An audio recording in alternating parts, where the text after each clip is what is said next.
Good evening. Welcome. Thank you for coming. Before I get on to this, I'm going to further something that was just said about the writing. I'm going to give you an anecdote. When I was here, Professor Gunderman, who was sitting in the front row here, used to ask us to write one page on visiting on an artist. She'd show us the slides, something maybe like this, and then ask us to write a page. And I would grumble and was very resistant. And when Christopher asked me to come do this, I started preparing for this and thinking about it. And then I sat down and started typing. And before I got up, I had 4,000 words. And I think that's kind of amusing because I don't think I talked a lot until I was about 25 years old. And I wouldn't be here today if I hadn't learned how to write really well. When I stepped down as chair of the department, I had 5 garbage cans full of academic stuff, and that's the nice S word for that I filled up with stuff that I wrote. I don't remember any of it, and it's not. I hope that this is a lot more interesting than that kind of writing, but this is one of the pitches I'll put in here for you that at that time I thought, oh, my art's going to carry my, the visual is going to carry everything, and that's not the case at all. The writing was extremely important, and it's getting more and more important as we move forward. Anyway, the next thing I want to do is I want to thank everyone. I want to thank Christopher for inviting me here. I want to thank UWM in general for inviting me here and providing the funding and the support for this. And I also want to make sure that, in general, I want to thank the Wisconsin public school system, which, if it wasn't for the progressive vision during the 60s, 70s, and 80s, I wouldn't be standing here. And as we go along, that will become more and more apparent. So this slide is, I put this in here because 27 years ago, I got married, and Karen and Christopher came to my wedding. I had a baby. I didn't have the baby. My wife had the baby. We had a baby together. And graduated from college, went off to graduate school, and all of that happened in about 6 months, right? So 27 years ago, I was shot out of a cannon and jumped on a bullet train that academia tends to be. And because one of the things I learned here is that the form should support the subject matter, this is going to be a bullet train of a talk, or maybe in my case, more of a monotone rail train. So anyway, then we'll move on to this slide. This slide, this number on the screen represents the possible human beings contained in the human genome. That means that the odds of me being me and you being you are this number. That number here, squared, is about the odds of us being here together tonight. This is the kind of idea that I'm interested in as an artist and a person. But that number also makes me feel a lot like my spirit animal, and that would be Mr. Magoo. And I often feel like this, that I'm just blindly walking through a construction site, and every time I step off of an I-beam or off a cliff, as often is the case, I find myself landing in a museum, a gallery, or a college, and standing next to some extraordinary person or some extraordinary thing, and I pinch myself a lot. So I find Mr. Magoo a really profound metaphor for human experience. This may be a function of survivor guilt, but nonetheless, it's a mystery that I find compelling, as the odds of my story working out the way it has is just about as remote as that first number I showed you, or maybe the number times the number here squared, which, don't worry, I'm interested in math, but from a liberal arts point of view, ideas, not algorithms or whatever they call those squiggly little marks they call language that I am confused by. So one of the art quotes that I refer to often is a quote from an artist named Richard Dufour. It goes roughly like this: "Art is an implied, sensuous resolution of the conflicts inherent in being." If you know his work, it's full of paradoxical relationships. It's hard, it's soft, it's celestial, it's intimate, but it's also celestial, as I said. The Milwaukee Art Museum has some really tremendously fine examples of his work, and that's where I encountered it the first time.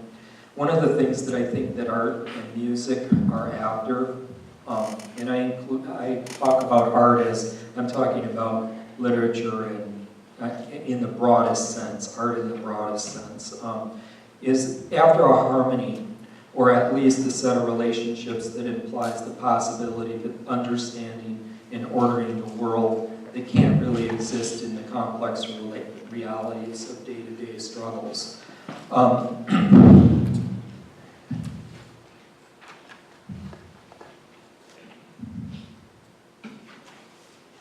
Sorry, my notes are a little scrambled here.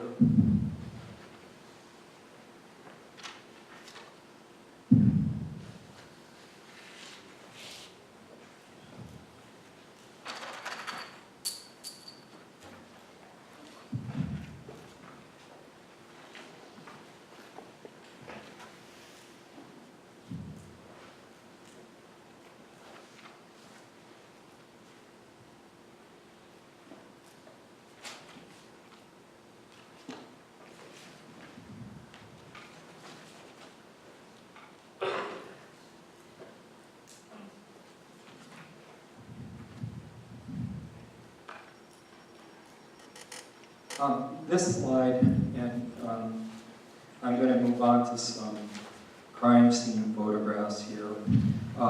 This slide is a Google image site of the house that I grew up in South Milwaukee. That circle is around the house. 4 blocks in one direction is a factory that is named Bucyrus. They build strip mining equipment. And the other direction is a factory named Appleton Electric, which is on your right. And there aren't any things in this. What they make is electrical equipment that I don't go through a day without running into some of that. If we looked around this room, we could find some of that. And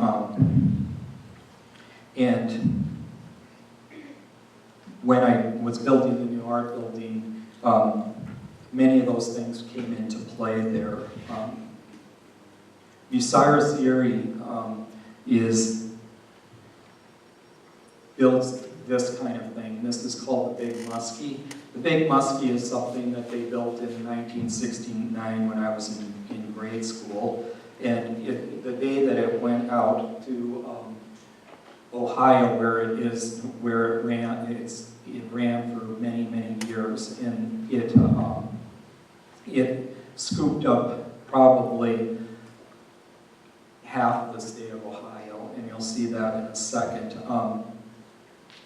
And if you, as I go through this, you'll see this. I'm including this because when I was growing up in this town, I included this site. This is right off of their corporate imagery. And if you look at the image there, the man standing on top of that little tiny thing, that gives you an indication what the scale of humanity is in relationship to the way they thought about things. And if you look here, you have the same thing. That arrow points to a person that is climbing that girder, and there's a better shot of it. This is it being constructed, and when this is where it is now. It's a wayside attraction in the middle of Ohio. Here are some other images that give you a sense of the scale of this thing. It's often I run across these things when I am traveling, and I'll show you some images, more images of that as we go along. So this is the world that I grew up in and the goals of that world. And I want to show you, this is where it is now, and I'm hoping that when I retire, that I retire to a peaceful place like that.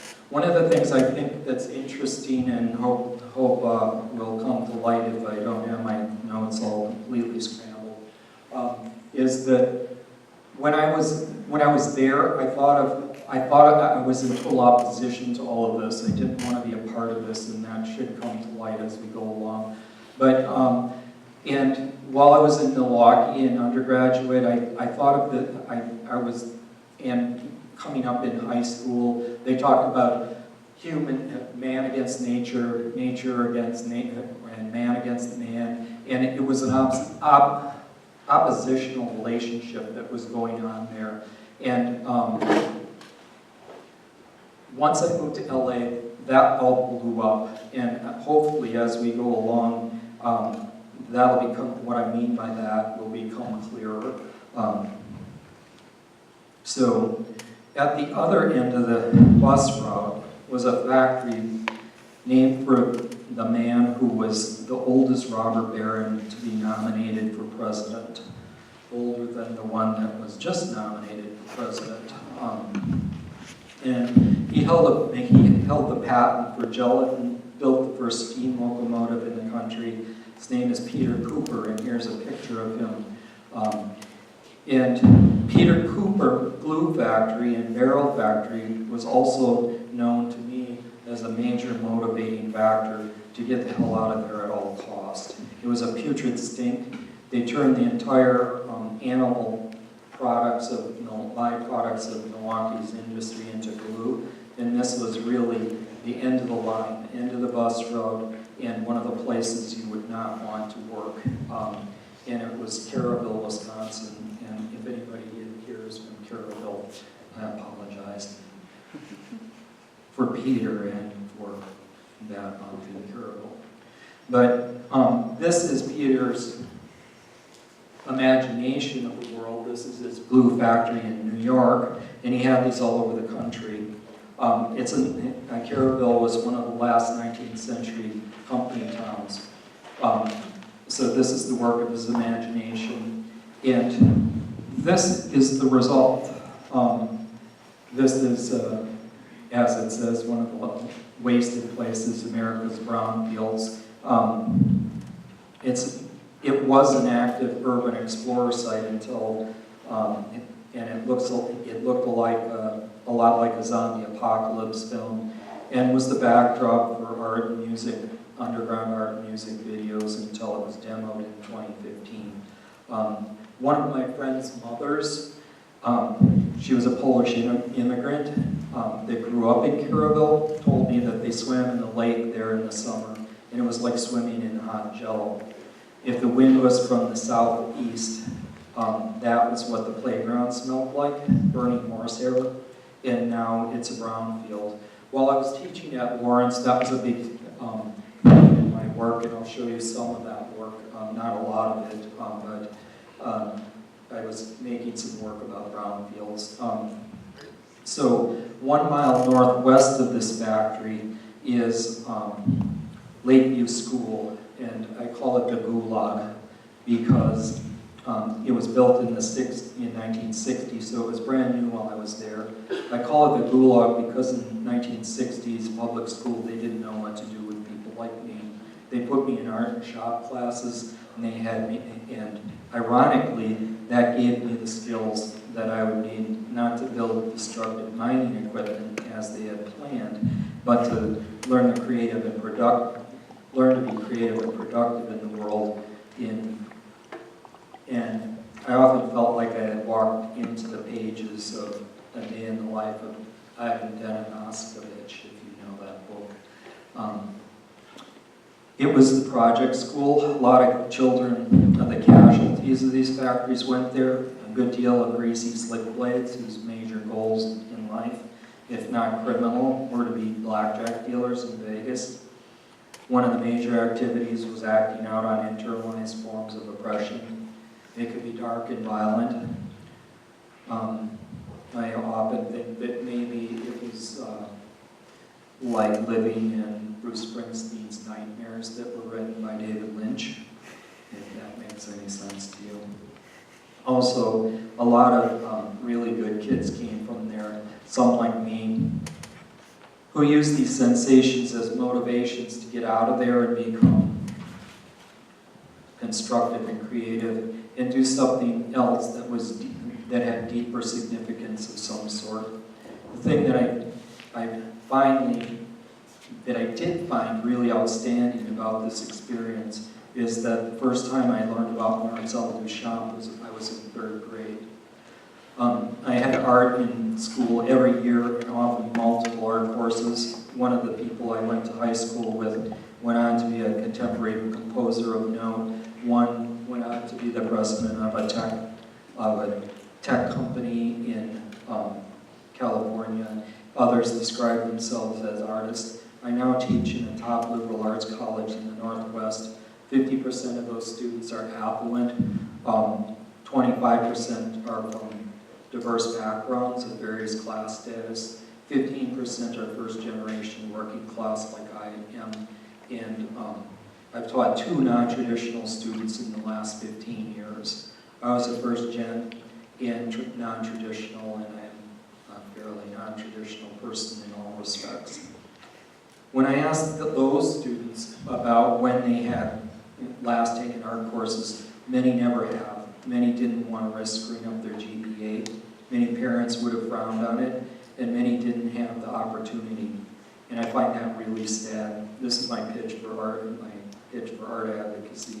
It's well proven that students who have art and music perform better in science and math, and learning to think creatively is essential to solving the many conflicts and problems that we create for ourselves and others, and teaches us to create the creative problem-solving skills we all desperately need for humanity to survive. Public school art education gave me the tools to reinvent myself and repeatedly reimagine myself and my role in the world.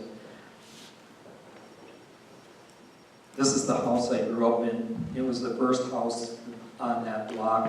Well, it was the farmhouse and in that town, and it's completely surrounded by houses now. It's a 150-year-old farmhouse. Being blue collar, coming from German gypsy immigrant farmer roots, meant that we never paid anyone to do anything you could do yourself. So my father redid everything in this house, from foundation to roofing to mil-spec standards. When my sister went to college and went shopping for the first time, she said she didn't know what to buy in the produce department because all that came out of the basement, the garden, or in canning jars and in burlap sacks. We grew everything, all the produce we ate. And within 2 years, this is one of the relevance of my work things, all of those big elm trees that surrounded this house were gone. They died because of an invasive species called Dutch elm disease. Another interesting thing about this house is the side of the house that you're looking at. A quarter of that house was full of bees, and we took probably 100 gallons of honey out of that house and put it in jars in the basement, and we had honey until I was 25 years old. We moved there when I was 3. The relevant part about that one is that the first time I came to UWM, art department. I came here to see Joseph Beuys's Honey Pump, if that's relevant to any of you. Joseph Beuys is probably the most important German performance artist of the 20th century. And I still have an addiction to honey that lingers, and a fascination with bees. But the things that really inform me and who I am is that I grew up working class with the binaries of the Cold War causing me to have great distrust of concrete and binary thinking, and a certain labor-based iconoclastic distrust of everything. I remember the summer of love actually being the summer of great hate and the summer of deep conflict, the National Guard policing the curfew in my neighborhood during the Civil Rights era, which I don't think is over, the inner city burning, the civil rights unrest created by the rejection of Victorian values of the 40s and 50s. My parents were both UAW workers, and my father wired Apollo space capsules and that cart that's on the moon. So the space race. During high school, I watched my mother keep things together on a secretary's salary. Later, she did the same job my father did in the factory and was paid half as much. So at the emergence of the environmental movement, spurred on by the first oil embargo and the collapse of the industrial nature of the communities during the 70s recession, while attending a vigil for Charlottesville, and then the next week a vigil for DACA, I realized that I've been actively attending and protesting the wars and civil injustice for about 45 years in one way or another. This picture is taken from the front steps of the public library. When I realized that I really did want to survive and I didn't want to end up in jail, I started hiding in the library. They'd have to kick me out at night, and as you people know how cold it is in the middle of January, I really didn't want to leave there. I hung out in the art department, in the art area of that library, and kind of camped out. The librarians came to know me, and when I had my first art exhibition, it was at that library. We're currently fostering 3 grandchildren, and in dealing with one of the state bureaucracy forms that I had to fill out, it asked for employment history. Back to about back to work study was easy. Professor, work study, TA, and then it got really ridiculous. It went something like this: factory, janitorial, landscaping, art foundry, roofing, bartender, auto body, factory guard. I'll get back to the factory guard because that's another thing this has to do with. Packing house, warehouse work, assembly line work, Friday night fish fry, waiter, pumping gas, farm labor, and many other menial jobs that I have long repressed.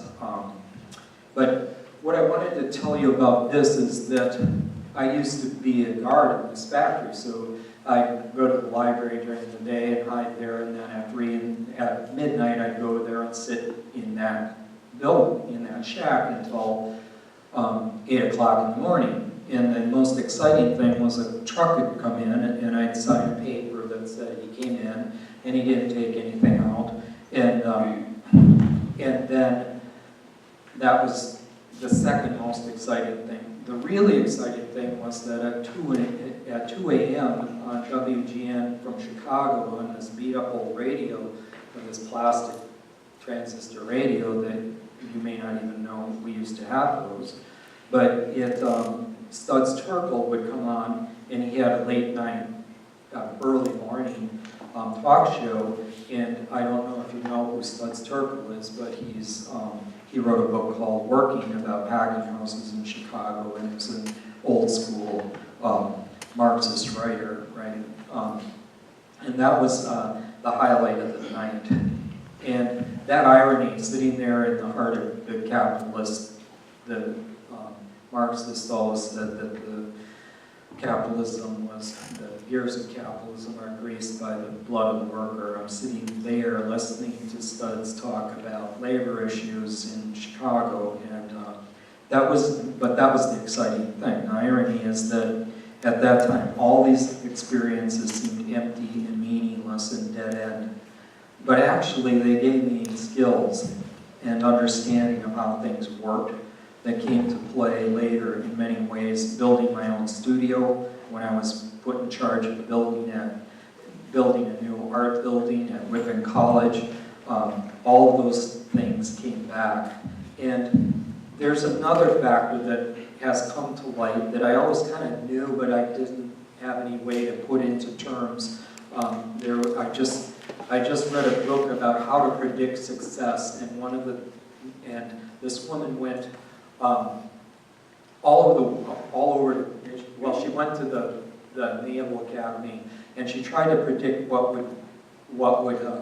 who would end up at the top of the Naval Academy at the end of 4 years. And she tried everything you would think: money, education, everything you might think, and none of it worked. And finally she came across something she didn't know exactly what to say would cause that person to rise above all of these other high-level candidates for this academy. And eventually she came to terms, and she said, the only way I can describe it is grit. And she said, grit and persistence. And I would say that the only thing that my father ever told me that was really a value was that time, patience, and perseverance will accomplish all things. And the last of these jobs that I did was a non-union punch press factory. They call it a finger factory. And because so many fingers were lost there. After my restless curiosity and ADD mind couldn't stand that anymore, I decided that I'd rather live in a box on the street corner than do any more of that kind of thing. And I kind of did. There were several hitchhiking trips across the country that all seemed to land in hard circumstances. So one went like this: Milwaukee to Florida, to Key West, to New Orleans, and across Texas to La La Land, and to go clubbing. I went there to go clubbing on Sunset, to go to the Whiskey A Go-Go and all that in the 80s. And again, the Mr. Magoo factor kicked in, and I ended up running in performance art circles and going to meet Chris Burton at his Venice Beach studio. And if you don't know who Chris Burton is, he's the father of American performance art, and taught at UCLA for years, and is a luminary in the field of art. And so, and I had a lot of other bizarre LA experiences, like a stint living in the Hollywood YMCA, camping behind the Hollywood sign, and all of that was an education in itself, in another long story. But it did result in some very bizarre things happening to me at that time, like having a collaborative piece in LACMA, LA County Museum's collection, and a piece in Warhol's time capsules. He collected things that people gave him, and when he died, he had a whole warehouse full of boxes from each year, and I have something in that collection. And at the time, I didn't think of that as art. That was just stuff I did. And I happened to run into somebody, this crazy guy moved down the street from LA, and he started saying, wow, that's interesting. Can I have that? Send it to Warhol. That the Mr. Magoo factor, right, kicked in. And he also indoctrinated me into LA lefty politics that fed right into my labor sensibilities, and also the rest is history, almost. But my first attempt to move on after that, to find a more reasonable way in the world, was to go here to MATC for commercial art. This is what it looked like when I was there. whenever that was. What that period was defined by was riding the bus, reading the Little Red Book, going out clubbing to Milwaukee's first punk clubs, which are now closed and abandoned, and couch surfing is what you would probably call it. Camped on the beach a few nights and showed up at school in the morning. And the reason I was doing that is because during the day I was learning to be a meat and potatoes illustrator, something that that the computer does now. Nobody does this or knows what it's about. It was Warhol era style illustration. And I was also learning how advertising worked. And I found the nihilism of the punk generation a refreshing change from the false optimism of the summer of love. And my mother had convinced me that commercial art would be a good idea. I could make some money doing something I liked, and it was better than being depressed and laying on the couch watching leaves change colors and fall off the trees, which is about what I was doing before that. So I never liked commercial art. I didn't like advertising. In fact, I hated it and still kind of hate advertising strategies and never made any money at it. And I don't think I was ever really very good at the advertising end. I was okay at the illustration part, and when I came to UWM, a professor who was there at that time, Mark Jacobson, I believe his name is, he teaches at Heron School of the Art, last time I heard. He kicked the hack illustrator out of me. That's a joke. Sorry, I told you it would be a monorail train. Anyway, but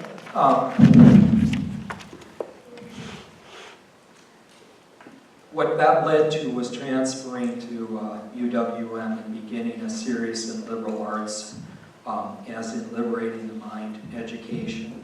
Later it came to light that this experience taught me, because I kind of slept through that. I kind of sleptwalked through it. I wasn't that interested. I really wanted to be drawing and painting and doing real art, what I thought is real art. And but I was doing that. I had to finish it to do something. But later it came to light that what I learned there was that how visual forms are used to persuade and manipulate perception, and that advertising was about engineering dissatisfaction. And that idea is something I talk about all the time because of the kinds of issues that students are working with, body issues and identity issues, and unpacking how the engineering of dissatisfaction to further the false desires that drive consumer culture. That's something that, in good conscience, I couldn't be a part of and wanted to move to do something that had higher intentions and motivations. About that time, I put together a motorcycle out of what I refer to as spit and nickels, parts and pieces from swap meets and that sort of thing. And late one night I was run over by a drunk driver. Sounds terrible, doesn't it? But the silver lining in that cloud was that I used the settlement to hide in college for a long, long time. That was part of why I could be a non-traditional student, and it was the Reagan era. And if you didn't want to be an MBA, Master of Business, there was nothing else to do.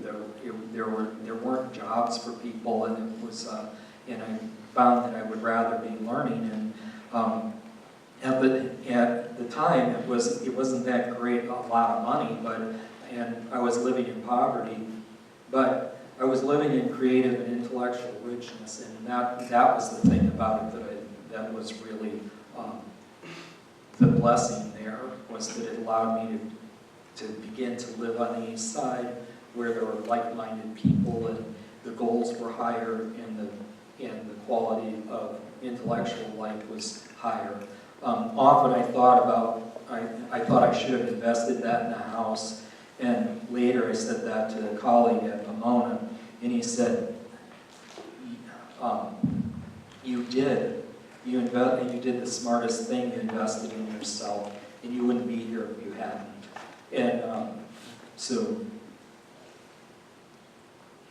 And I have to tell you this because, by the way, it was a Harley Davidson, and there isn't a day that goes by that I don't hear that tympanic thunder of that iconic and glorious asymmetrical Harley Davidson engine, and it's likely you could go anywhere in the world, or the country for that matter, and not hear that sound. When I hear that sound, I don't hear all of that advertising. What I hear is, you're lucky to be alive, you're lucky to be alive, you're lucky to be alive. And I'm telling you this because it becomes kind of important in a minute here. So anyway, that's me in the background there. So this is when I started to begin to work with this. This is some of the art undergraduate work that I did, that Christopher was talking about. And so I began to use art to work out these relations, sort out these experiences, and work out these relationships. And that's what I think that this Wisconsin public education did for me. It gave me the tools to reinvent myself and transcend my class status and find a meaningful way to exist in the world. And one of the most important messages I try to send to students is that art's about reimagining yourself, but it's not about becoming someone else. It's about becoming more of what you are and understanding who you are in relationship to the 40 to 100 billion people that have been on the planet before you. I think it's 7 billion right now. You don't look at other artists to become like them or illustrate theories of others' works, because those theories are other people's works. As your professor pointed out, you need to cite that.